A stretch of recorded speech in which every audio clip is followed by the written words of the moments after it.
Okay, let's do another one. A corn. A corn is, the proportion is 1 less than 2. We want to make it right? So we make a rectangle first.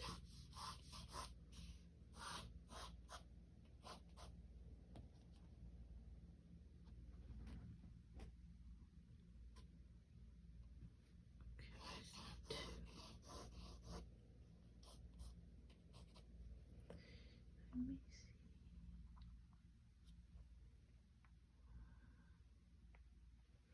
I think I need to be a little longer than this. Yeah.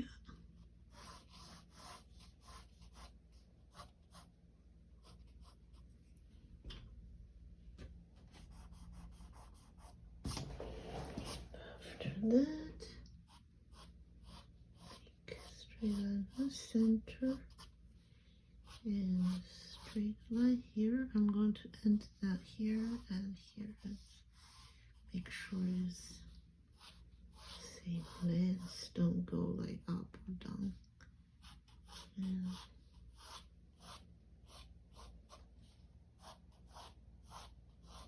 straight here, straight line here, because that's the curve part.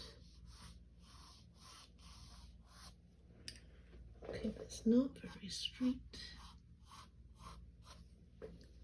Make it straight.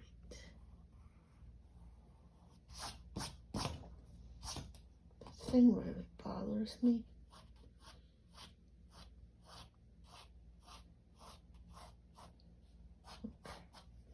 That looks like straight. Can erase all the lines we don't need. That's why we have to draw very light, so it's able to erase it, right? Don't get it too dark, so we can't erase it.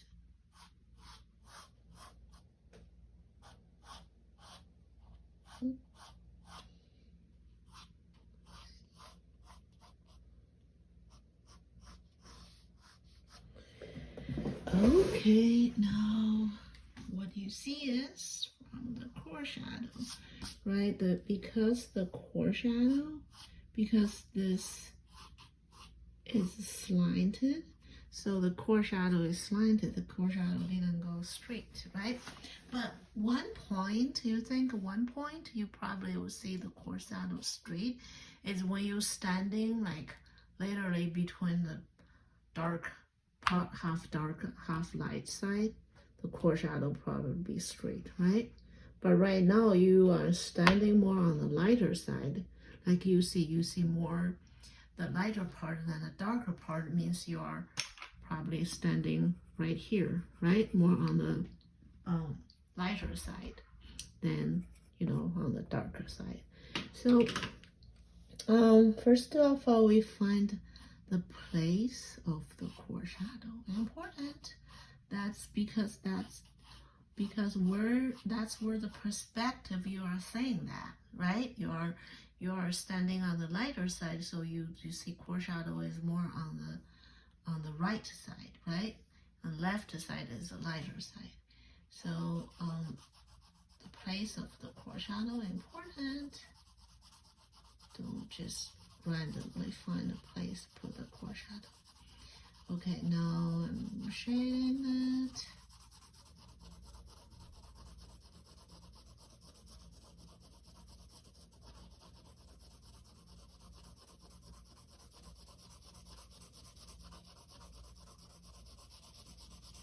I'm shading it, getting lighter on the bottom. Why? Asking yourself, why is it lighter?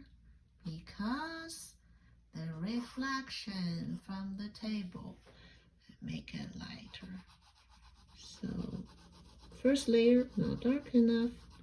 I'll keep doing.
core shadow,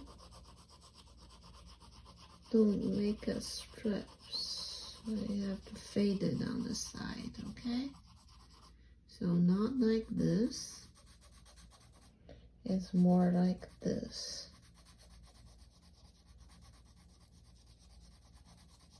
See the difference? That's the core shadow. It doesn't go like this. See the difference between these two? It's like suddenly go like this, gradually faded.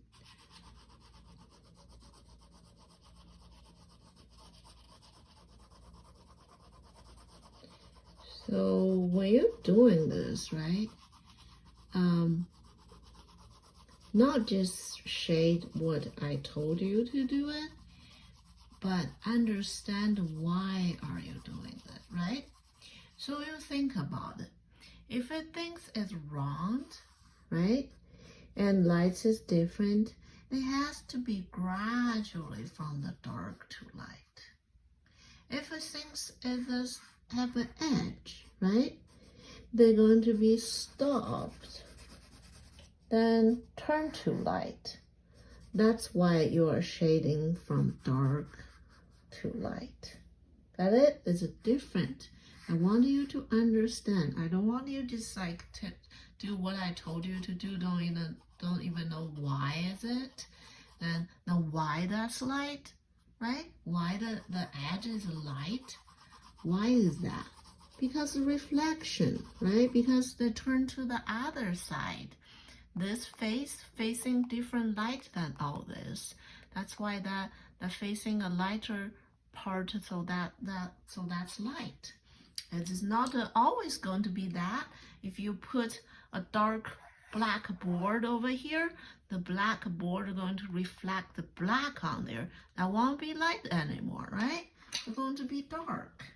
So I want you to understand why you are doing that, not just copying what I did, and not just, put dark on the paper without knowing what you're doing.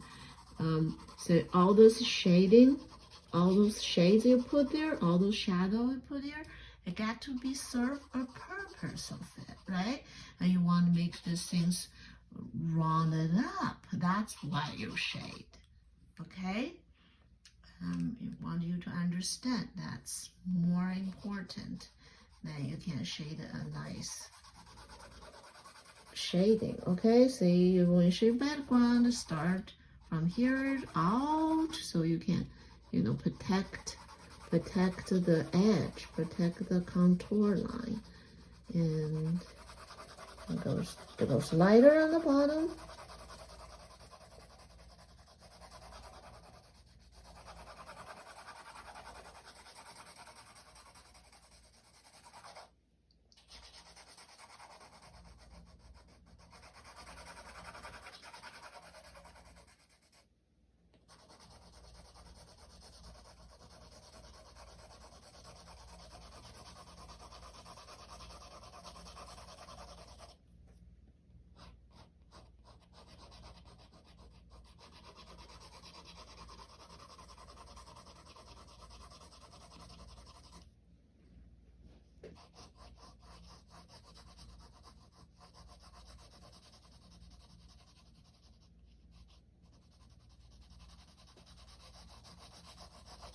Casting shadow,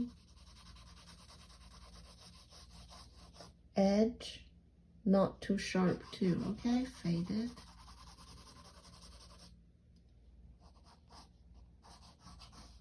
Okay, that's about it. Practice your shading, so don't do like line like that, all right? And make it evenly, like how I shaded so evenly.